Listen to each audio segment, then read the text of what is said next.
ជំរាបសួរបងប្អូនទាំងអស់គ្នាជាទីគោរពរាប់អានសូមស្វាគមន៍មកកាន់វីដេអូរបស់ខ្ញុំអញ្ចឹងនៅក្នុងវីដេអូនេះខ្ញុំនឹងធ្វើការនិយាយត្រួសទៅនឹង smartphone ដែលនឹងរៀបបញ្ចេញនៅក្នុងឆ្នាំ2020យ៉ាងនេះបាទអញ្ចឹងមុននឹងយើងចាប់ផ្ដើមឥឡូវនេះគឺឆ្នាំ2020ហើយបងប្អូនបាទអញ្ចឹងម្នាក់ហ្នឹងគឺការឡើងអាយុកាន់តែច្រើនទៅហើយខ្ញុំកាន់តែចាស់ទៅហើយបាទអញ្ចឹងយ៉ាងណាក៏ដោយគឺជាឆ្នាំថ្មីជូនពរឲ្យបងប្អូនទាំងអស់គ្នាជួបតែសេចក្តីសុខសេចក្តីចម្រើននៅក្នុងក្រុមគ្រួសាររបស់បងប្អូនឥឡូវនេះយើងនឹងចូលនិយាយត្រួសទៅនឹង smartphone ដែលរៀបនឹងបញ្ចេញនៅក្នុងឆ្នាំ2020យ៉ាងនេះបាទអញ្ចឹងគឺនៅខែ2ហ្នឹងឯងបងប្អូនខែ2ខែ3ហ្នឹងប្រហែលជាមាន smartphone ល្អនឹងរៀបធ្វើការបញ្ចេញ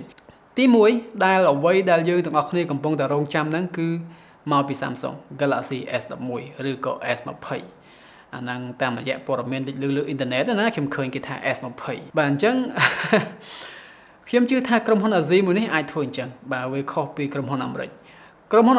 លងដែរពេលខ្លះណាព្រោះអីក្រុមហ៊ុនអាស៊ីផុសយើងដូចជាក្រុមហ៊ុនចិនក្តីក្រុមហ៊ុនកូរ៉េក្តីគឺគេមានជំនឿទៅលើគឺគេនៅតែជឿលើអបិជំនឿអញ្ចឹងបាទអញ្ចឹងជួនកាលតួលេខខ្លះមិនសូវល្អសម្រាប់គេបាទអញ្ចឹងគេរំលងចេញហើយដូចជា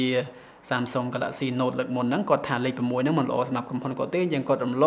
លងទៅដល់លេខ7អញ្ចឹងទៅបាទអញ្ចឹងក្រុមហ៊ុន Xiaomi ក៏អាសាររំលងអញ្ចឹងដែរក្រុមហ៊ុនចិនផ្សេងទៀតក៏អាសាររំលងអញ្ចឹងដែរបាទអញ្ចឹង Samsung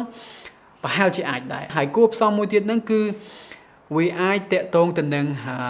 marketing ពួកគេបាទអញ្ចឹងគេធ្វើដើម្បីធ្វើម៉េចឲ្យវាស៊ីចង្វាក់គ្នាជាមួយនឹងឆ្នាំតែម្ដងបាទអញ្ចឹងទៅណាបាទអញ្ចឹងធម្មតាឆ្នាំ2020គាត់មិនចង់ដាក់ឈ្មោះទៅជា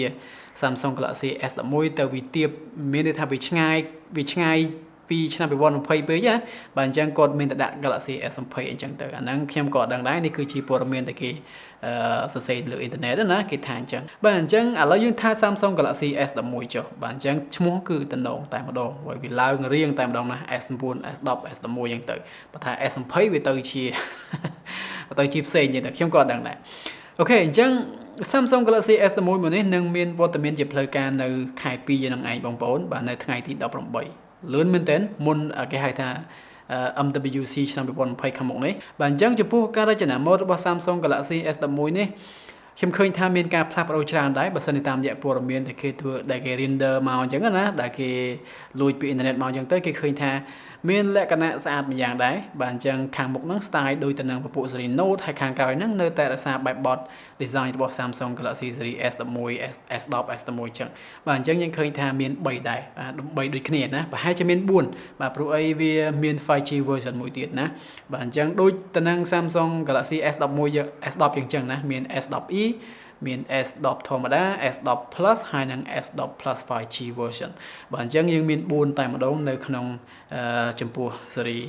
គេហៅថា S11 series នៅខាងមុខនេះខ្ញុំឃើញព័ត៌មានដំបូងហ្នឹងខ្ញុំនិយាយមួយដែរទៅលើ Samsung Galaxy S11 ថា Samsung នឹងធ្វើការផ្លាស់ប្ដូរទៅកាន់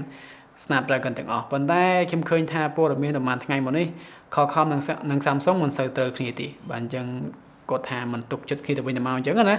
បាទអញ្ចឹងខ្ញុំគិតថា Samsung គាត់មិនអាចទៅប្រើរបស់ Qualcomm ទាំងស្រុងនោះទេបាទអញ្ចឹងប្រហែលជាគាត់ប្រើ in-house processor របស់គាត់ដែរបាទអញ្ចឹងមានបងប្អូនខ្លះប្រហែលជាតូចចិត្តហើយបើជាក់ស្ដែងនៅក្នុងឆ្នាំ2019នេះតែម្ដងនៅលើ Samsung Galaxy S10 ណា Exynos version បើធៀបជាមួយនឹង Snapdragon 855មិនស៊ី Snapdragon 855ទេបាទអញ្ចឹងនៅក្រោយគេហៅថា behind Qualcomm តិចចំពោះ performance ពួកវាចំពោះ gaming ក៏ដោយស្អីក៏ដោយបាទអញ្ចឹងយើងឃើញថា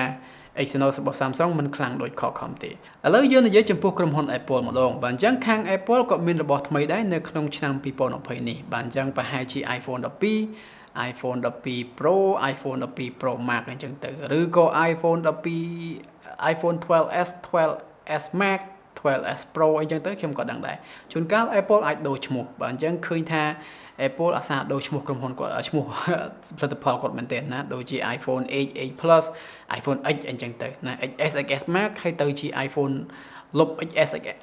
S ចុងក្រោយទៅជាមក iPhone 11 11 Pro 11 Pro Max អញ្ចឹងទៅបាទអញ្ចឹងនៅក្នុងឆ្នាំ2020នេះប្រហែលជាគាត់លេង style អញ្ចឹងដែរយើងក៏អត់ដឹងដែរទៅជាមាន iPhone 12s ឬក៏យ៉ាងម៉េចអញ្ចឹងទៅយើងក៏ដឹងដែរនេះយើងនិយាយចំពោះឈ្មោះពួកវាណាហើយបើសិនជាយើងនិយាយចំពោះក្រុមហ៊ុនចិនមួយនោះបាទបងប្អូនស្គាល់ណាក្រុមហ៊ុនយក្សចិនមួយនោះគឺHuawei បាទអញ្ចឹងក៏មានដែរនៅក្នុងឆ្នាំ 2020នេះបាទគឺ Huawei P30 បាទអញ្ចឹង Huawei មិនធម្មតាទេបងប្អូនគាត់ធ្វើអ្វីមួយធ្វើឲ្យ surprise ធ្វើអ្វីមួយដែលអស្ចារ្យធ្វើអ្វីមួយដែលខ្លាំងតែម្ដងបាទ P30 គឺជា smartphone ដែលគេហៅថា focus ទៅលើ photography ខ្លាំងមែនទែនការថតរូបបានច្បាស់បានល្អអញ្ចឹងទៅ zoom បានឆ្ងាយអញ្ចឹងទៅបាទអញ្ចឹង P40 ប្រហែលជាមានគេហៅថា another level វាអាច zoom បានឆ្ងាយជាងអញ្ចឹងទៅអាចទៅ 10x គេហៅថា optical zoom ក៏ថាបានណាបើសិនប្រហែលជា current 990ធម្មតាដូចទៅនឹង Mate 30 Pro អញ្ចឹងព្រោះអីយើងឃើញថា Huawei ទើបតែបញ្ចេញ current 990G ថ្មីហ្នឹងទេបាទអញ្ចឹងខ្ញុំគិតថាគាត់មិនទាន់មានprocessor ថ្មីទៀតសម្រាប់គេហៅថា P40 ទេបាទអញ្ចឹងគឺប្រើ current 990ឬក៏ 990G បន្តមកទៀតអ្វីដែលខ្ញុំចង់ឃើញហ្នឹងគឺមកពីក្រុមហ៊ុន OnePlus បាទអញ្ចឹង OnePlus ប្រហែលជាមាន OnePlus 8ដោយសពដងអញ្ចឹងបងប្អូន OnePlus 8T ណា OnePlus 8 Pro ហើយអាចមាន OnePlus 8 Lite ទៀតបាទតាមរយៈព័ត៌មានគេអសេលើអ៊ីនធឺណិតណាបាទអញ្ចឹងខ្ញុំឃើញថាមាន OnePlus 8 Lite មួយទៀតហើយក្រុមហ៊ុនមួយទៀតដែលយើងឃើញថាគឺមកពីក្រុមហ៊ុនអាមេរិកដែរគឺពពួក Pixel បាទ Pixel 4a exciting មែនទែនបាទអញ្ចឹងខ្ញុំពិតជាចង់ឃើញបាទម៉ាស៊ីនប្រហែលជា Snapdragon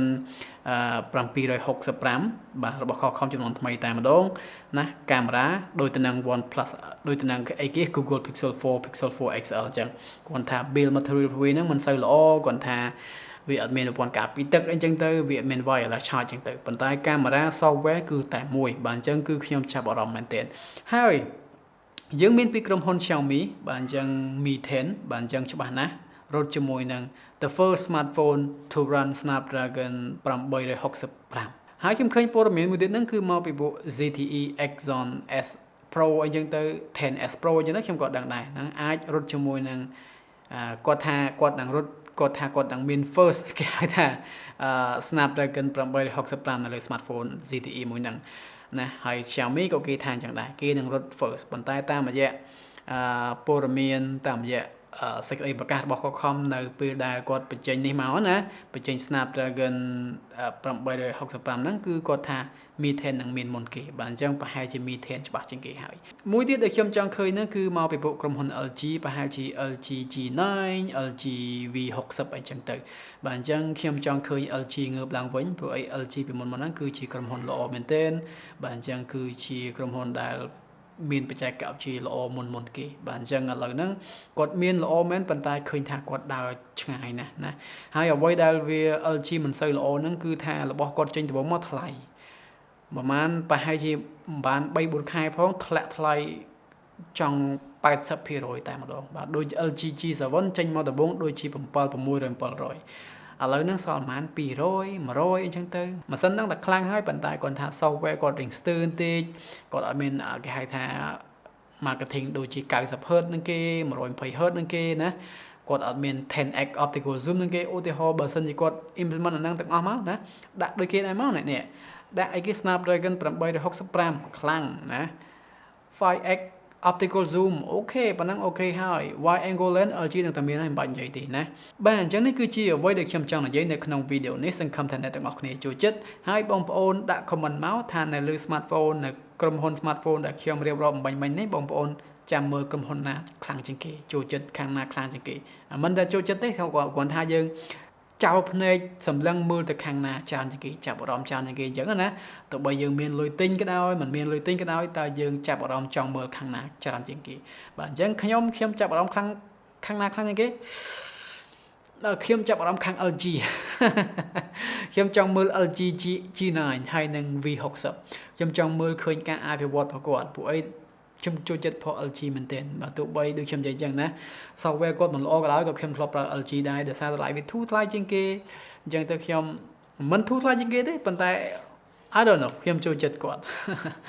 អូខេអញ្ចឹងនេះគឺជាអ្វីដែលខ្ញុំចង់និយាយអញ្ចឹងពេលនេះសូមគិតជម្រាបលាបងប្អូនប៉ុណ្ណឹងសិនជួបគ្នានៅវីដេអូក្រោយ